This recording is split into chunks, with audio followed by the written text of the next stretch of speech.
here's a typical carbon comp Allen Bradley resistor. Fender used in most of their stuff. I use in a lot of my builds. These are the Erie carbon films from the 50s.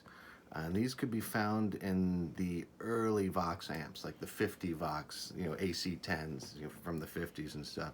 And they've got a certain sound to them, and they're really hard to come by. They're really hard to find. If you do find some, they're insanely So expensive. that's why if you send it out to 20 different makers, you get 20 different build because people are not going to necessarily track this stuff down. Exactly. Yeah. Or even know what is being used. Again, people buy something off the shelf, it's going to sound completely different. So that is part of this particular amp here. This one was made originally for Bob Weir when he released his Blue Mountain. Sure. And basically, he was always looking for lower power, lower voltage, in all these situations. So I kind of made this before he asked. And then I was kind of like, he's kind of going in this direction. He likes the 2 8-inch speakers. Let's make this. It came out to be like 7 watts at full power, 2.5 watts at half power. And at one point he came up and asked for me to build this amp. And I was like, dude, I've been working on it. I'll have it for you in a couple of weeks. So we did that, and again, because of the parts, the very special parts in there and stuff, it's really limited. It's numbered on the front here. Yeah. So number 9. Bob has 1 and 2. I have 3. Steve Kimmock has 4. Bob has number 5. Kimmock has 6. I just built number 7 for myself, so I have a pair because they sound great. Wait, so is there anyone? It's just Weir, you, and Kimmock. Just no, and then 3 other customers. I just sold number cool. 8. Just got picked up yesterday. Wow. This is number 9, which is going actually to Andy Logan down in San Francisco in his collection, and then number 10 got ordered a couple weeks ago. So. What just for point of reference, like you take these out of manuals that were written a long time ago, and so it's not really an invention enough to make it a patent, so to speak. But what would have you thought about taking it? What would make it something that you could patent it? Because right now it's like, I mean, believe me, it's kind of cool because I think that you find customers or you build stuff and then the customers find it, right? They sort of roll into something. You're like, oh, I've been working on that.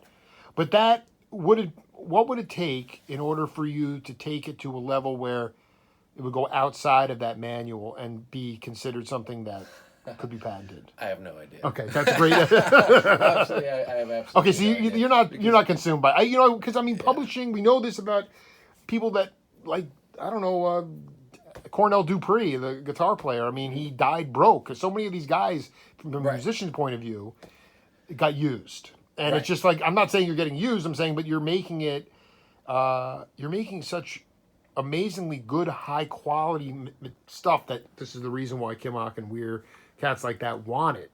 Yeah. And I know you haven't given thought of it, but in reality, what is the feedback that you get about these, the Blue Mountain? Oh, Blue Mountain in particular, that's just a really special amp in itself. Steve said it was might be the favorite amp he's ever played. He played the one he had every single day during quarantine. He said he was putting 8 to 12 hours a day on that thing. Wow. And we talked about how an amp breaks in, and when you use it that much. But it's just got this. But it's with it's with your TLC inside. Yeah. Absolutely. All right, it's not just garden variety. Right, yeah. So that's why he loves everything. It. Yeah, and just the way that particular thing came out. This was a whole conglomeration of stuff. There's no particular circuit like this that anyone else is building. There's parts from the Fender world, parts from Vox world, parts from my own I love it.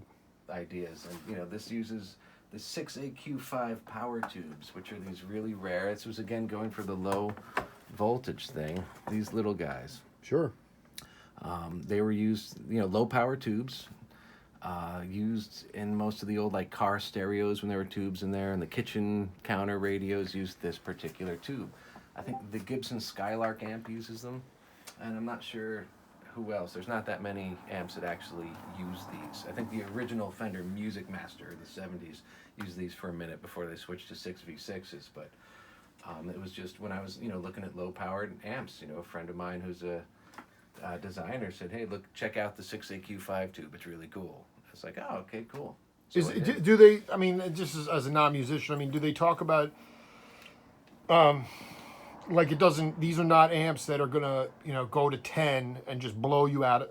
Is there nice dynamics? Do they like? Oh yeah. I mean, is that what they get off on? Is that there's a lot of juice, but just it's not in this Guitar Hero kind of realm of just blasting people out of the room and never changing dynamics. Is there a nice feel of the? Oh yeah, that's a trademark of everything I build has to be Yeah. like that. So talk about you need that. dynamics. You need touch You sensitivity. said trademark. You say Trademark. Yeah, trademark. Well, the name is trademarked. There you the, go. The name Fat Jimmy is trademarked as. A Okay, that's musical what I thing. meant. Okay, so Fat Jimmy's trademark. Yeah, the name is trademarked in the guitar music, like a guitar amplifier thing.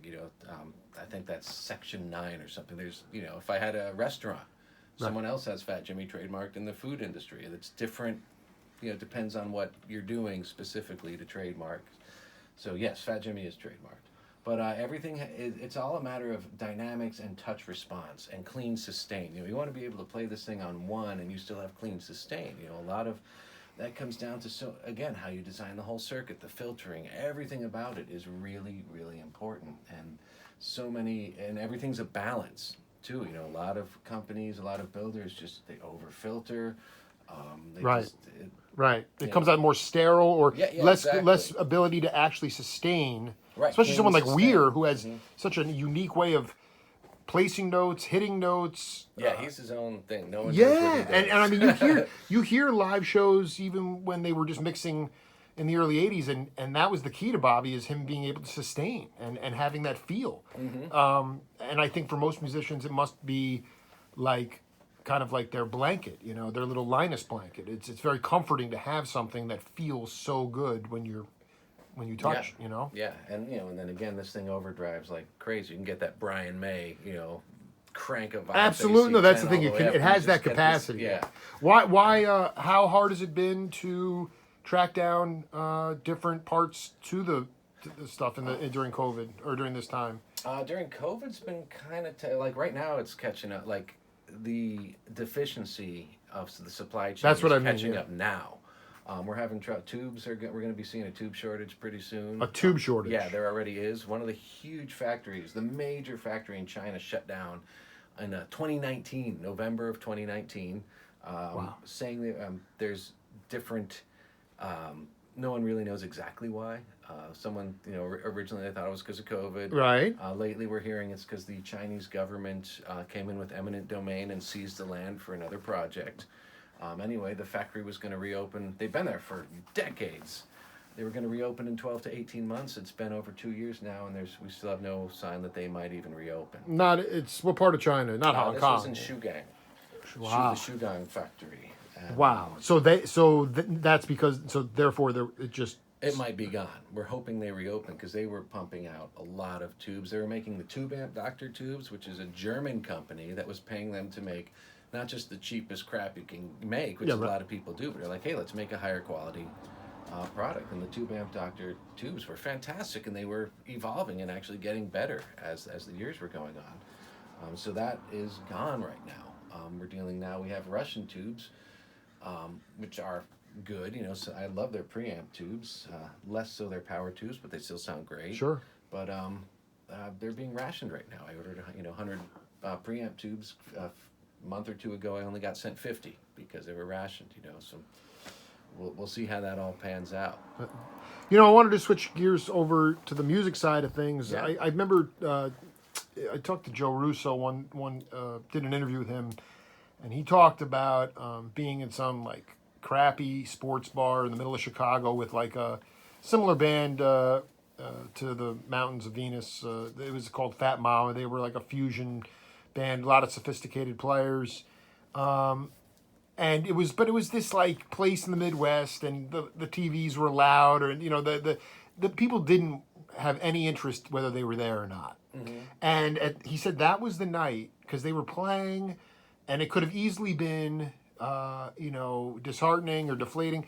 And he said that was the night he learned to play without fear. And I mean, some people might say you stopped worrying about all the other stuff that can get in your way. But I just wanted to ask you if there was a point in your career when you stopped playing, about when you stopped worrying about making mistakes and you stopped playing in fear and you started to go for it? You know, That was kind of early on. is there a moment or a memory that where you just said I can't do, if I'm going to keep doing this, I have to get beyond this. There was an early point in MOV where psychedelics were involved with the band and a room full of the entire club. Where the owner just kind of was into it and passed out. Handed out to everyone who was interested. And the door, locked the door at 2:00, and we went till 6 or 7 in the morning. And So it was an acid test in some ways. kind of its Yeah. own little mini Yeah, right. version there, What happened in that 5 hours Well, span? that's where you just let go of absolutely everything at that point, because again, you have the benefit of not only the musicians but everyone in the audience and everyone just being on that whole same vibe, same trip and stuff. As far as like fear of making mistakes, that's always, I think that's always kind of there. You got to let go of that and go for it, of course. But that's always kind of in the back of the head. But it's not like this predominant thought where you're like, oh man, I can't fuck up. Right. It's like you just kind of hope that you don't. I guess when you're No, and I mean it's, I guess, playing without fear. That's kind of just the idea of saying, like, obviously there's going to be some butterflies or some sort of, you're going to always kind of go back to that habitual thing, but just the idea of saying maybe I'm playing with people that are better than me, but like I am going to play as if my life depended on it. I mean, in some cases I know, like, do you feel like that night with that acid test where, everything sort of just, you stopped really caring, everything kind of melted away, and you were able to sort of just become yourself? I mean, you are a professional. Obviously, you've been on the bandstand with so many cats, and even before the pandemic, you played with all types of people. So they know that you're going to be reliable, you're going to kick ass on the bandstand, and you're going to play your ass off. But it's that idea of getting to a point where even if if things fall apart, you're going to be able to pick it up. You're going to pick it back up again, and chances are nobody's going to notice anyway. That's true. A lot of times, good musicians or musicians will just do what they consider as a mistake, and no one even notices. No. Even people in the band don't even notice. It's all just, a lot of that is in the musicians. Well, I'll hear like a Ship of Fools from '83, and Garcia flubs a note, but they just keep rolling right through it, and then it turns into some beautiful. I just wonder, like, how maybe you could talk to younger cats about pushing through, because to me, a lot of millennials, man, I think that a lot of them are questioning whether they even want to continue in music after this. It's been a really interesting, like, 18-month journey. Well, that's a whole other question in itself. So, I mean, I know people, not only millennials, some of the seasoned old guys. It's not just younger cats. Yeah, who are just like, do I go back to how this was? Are things going to go back to how this was? And now, do I want to go back? After taking a year off the road, and saying, wow, all these expenses are cut, and there's different ways have presented themselves of making. That's right. Money. So, I mean, it'll be really interesting to see how it all falls into place after this. The idea, from your vantage point, the live music experience, again, taking away, if you didn't trademark Fat Jimmy and you were just a road dog, and knowing the vitality of live music and how important it is, for people who maybe, impatience is always the enemy of ambition or aspiration. And I just wanted you to talk about if you've had times in your life where, like, for instance, if you were a road dog musician, chances are you've been set back a little bit. You have to, you wonder what is available. You've been playing venues that you played 3 years ago, and some people would say, well, I don't want to go back. I was already having momentum. Have you faced a time in your life when you had to go backward before you went forward? Oh yeah, that's happened multiple times. That happened when MOV broke up. Mountain of Venus, when that broke up. We've been going for 5 solid years, and it just hit a point where it all unraveled. So that was like, you take a step back and you keep going and see what happens next. But in this kind of environment, what would you say to younger cats who don't have I mean, you still were a band for 5 years. Right. There was no sudden shutdown, right? There was a breakup, so there was some trauma. Right. But in this time, what do you think are the most important things? it was hard enough to be a musician before the pandemic. You had to wear so many hats. That being said, the touring circuits were going very strong. No one was getting rich, but people were working their ass off. You came back from gigs right before the pandemic. Everybody was busy. Yeah. And it almost is like you can't just start up. That's going to take a couple of years to come back to that. So maybe, I don't know. So many people were just to do that, and I think once the opportunity presents itself, those people who do nothing but that are going to be doing that again. Like all these big bands, like Foo Fighters are back on the road, Dead and Company back on the road. Those people who that's what they do, and they have the machine going. They're going to keep doing that. I think it's the smaller guys that are going to that's what I'm talking about. Oh, yeah, I'm not Dead Incorporated. I mean, go. I mean, I know who. I mean, go do your thing. I mean, that's great. I'm talking about. I mean, just in general, the stick-to-itiveness. Like, talk a little bit about how to hold it together when you're facing a situation. Those guys aren't. None of those. The Foo Fighters, all these cats. They're all still able to pay the bills. I mean, they obviously have great demand. People will come see them, but just the people that are living off the merch tables and just trying to get some momentum going. That I mean, was there a time in your career, building or on the bandstand, when you actually overcame something you didn't think you could? Oh, sure. There's a lot of times you surprise yourself when you're forced to push forward in difficult circumstances or situations. I think. Can you give an example? There's been times I've been building stuff. Like some what's the word I'm looking for? Like some like rush orders or something. Where someone like Weir would say, "Hey, I'd like this for this project. We have 2 weeks or something," and you're like, with Dead and Company, I designed that stereo amplifier of his in 3 weeks.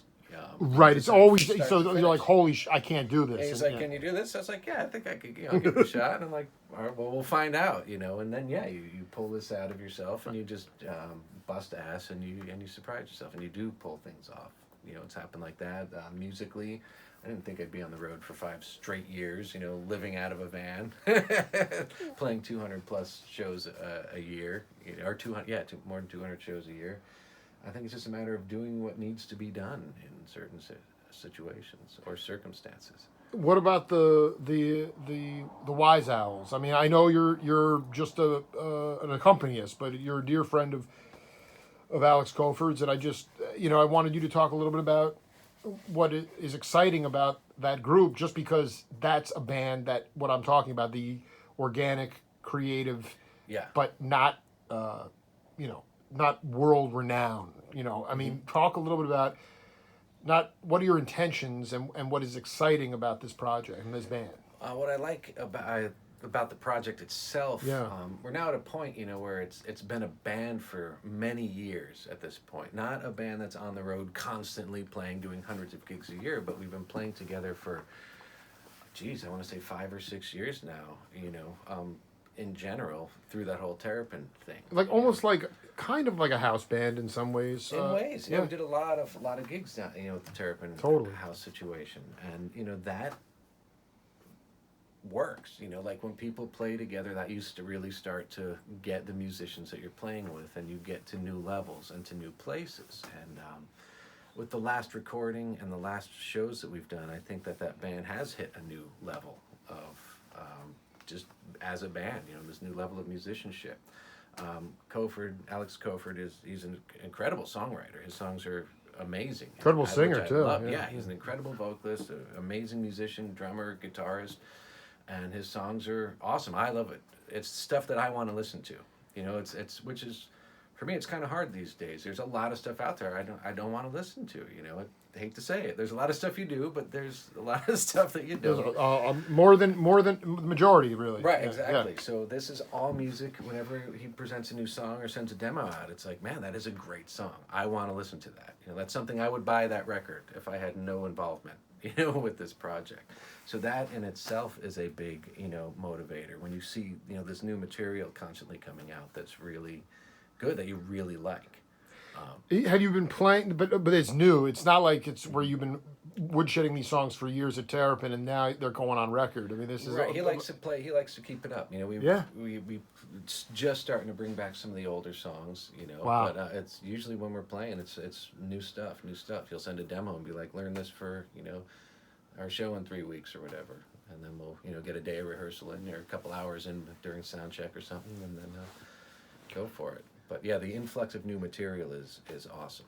Do you, as also, I mean, not that Danny would be getting off the kit, but you and Colford, do you switch instruments sometimes on stage? No, no, at this point, no. Okay, I was gonna say because we got a bunch of a lot of different stuff, a lot of moving Yeah. parts potentially there. Totally. Yeah, the potential is there. I'd actually thought about that. Padden plays bass and stuff. Might be cool to jump, switch guitar and bass for like a song or Wow. something like that. So is it Just is it a ideas. quartet or I mean what? Basically, we played as a trio, but Scott Patton on guitar. I is love what that. We've been doing a lot of lately as a What as a a hip four-piece. what a hip group, man. And yeah, we played at Terrapin a few weeks ago. Scott Patton wasn't available, so Adam McDougall sat in on keys. Mac played with the Wise Owls on keys. Yeah, he did that down at the Joshua Tree a few months ago, and then he did the other day at Terrapin.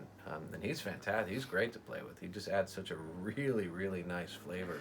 Dude, the man is Everything. just like totally ensconced in my favorite era of sound with that early Moog, 72 Moog. Oh, yeah. And just, I mean, he's not a jazzer, but they're so funky, just so funky. And I love that. I mean, can you just. Close this up Yeah, there. no, we Got a got- little landscaper coming by. Dude, Pascale is right on top of it, dude.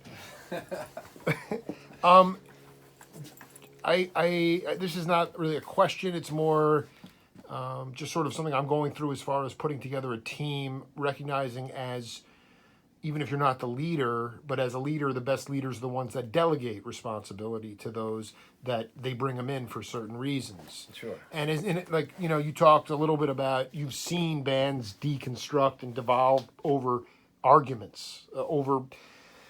I don't know if it's pettiness, but there's ego involved or inability to sort of let go of control. And, like, can you just talk about the need to, or when you recognized, at least on the bandstand, that whatever was going on musically is a lot bigger than just yourself.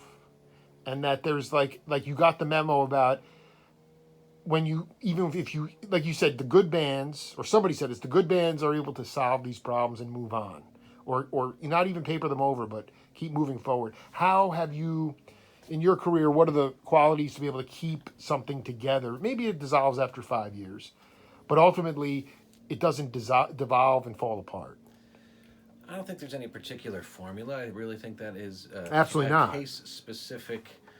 Every single band has its own circumstances and personalities, and it's how does that either hold together or how does it not? A band like Pink Floyd, it came to a point 10, 15 years down the road where they just couldn't keep it together anymore for whatever the reason was, and boom, they went their separate ways. And you have a band like the Rolling Stones that makes, no problem. Band, here's 50 years later, we're still going strong with the same lineup, pretty much. A couple changes here and there, Yeah, but totally. so I think it's really. I think depends on maybe each maybe not. personality. That's not, yeah. I mean, like, how have you learned not to try not to sweat the small stuff? Whether it's like what is your zen? How do you get to that? Is it what is your zen area? Is it meditation, wine? Where do you go? Where do you go in order to not sweat stuff? Because after time you look back and say, why the hell did that was such a minuscule thing? How have you learned to not sweat the small stuff? Well, it's pretty easy at this point because it's not Really? like my own project. I'm not like sitting here saying I'm starting this project and here's how I want it to go. I could see how that would be different. Sure. I get asked to play, so when I'm brought into a certain situation or circumstance, I'm not controlling anything except what I do in my space. And if that person is hiring me to do something specific, I'm happy to provide that particular service, and have fun doing that. Whether, hey, you want to play guitar in this? Sure, I'll do that. And here I am doing that. Or you want to play bass in this situation? Sure, and here's knowing my role in the particular, every different circumstance, and not having to deal with the managerial decisions. I think that's where a lot of conflicts come up, is when you're trying to make these really important decisions and when people butt heads in that way. that can be very damaging. I think you're spot on, man. Has your, I don't know how many gigs you've played since, maybe a few. Have you noticed any uh, differences in how you're phrasing or your tonality or your like just because you get high, you're very modest. I mean, people, you know, maybe they'll say, the Wise Owls might hire you, or I mean, you're in that band, you have certain roles, but you get brought in for something else. It might be different, especially if you're playing bass or guitar. But have you noticed changes in your playing since basically the last 18 months? Yeah, I think so. It's definitely become a bit more focused. A little more deliberate and less. Not random's not the right word, but less notey, I guess. Basically, More what I'm space. hearing is you're making the notes count. Yeah, even more so. Like even more. Because sometimes time off from stuff like that makes a huge difference. There's times when, as the years goes by, there's sometimes when you're practicing so much that you hit this breakthrough. Like when you're playing, hundreds of shows a year and practicing and stuff, and all of a sudden you hit this point, you're going up, and then you level out and you plateau, and it's really frustrating when you're at that plateau and you're like, man, I'm not getting better, things aren't developing, what's happening? And then whether that's a month or 2 months or 6 months, all of a sudden there's a breakthrough moment and you just go up again to another place. And sometimes that happens from constantly playing and something just clicks in your brain. Sometimes it happens from taking a break. I've had that happen from taking a couple of weeks off from playing, and then all of a sudden you pick up the instrument again, and you just that time just allowed your brain to, I don't know, restructure in a way, and you just think about it differently. Or open up to new levels of consciousness, or Yeah. so. I mean, did Or to you get out of those patterns you were in, and just allow new things to happen. did you kind of put the axe away during the pandemic? I mean, and now because I mean, I love the idea of making the notes count, like where you're less notey, and that's not. I don't mind that either. I don't mind people throwing out some extra. That's a goal. That's something I've been trying to I know. achieve my whole life. So I mean, but that's something because you maybe were doing more hardware work. Did you practice a lot, or did I you? played not as much as I used to. I definitely played less during the pandemic. Again, I was trying to focus more,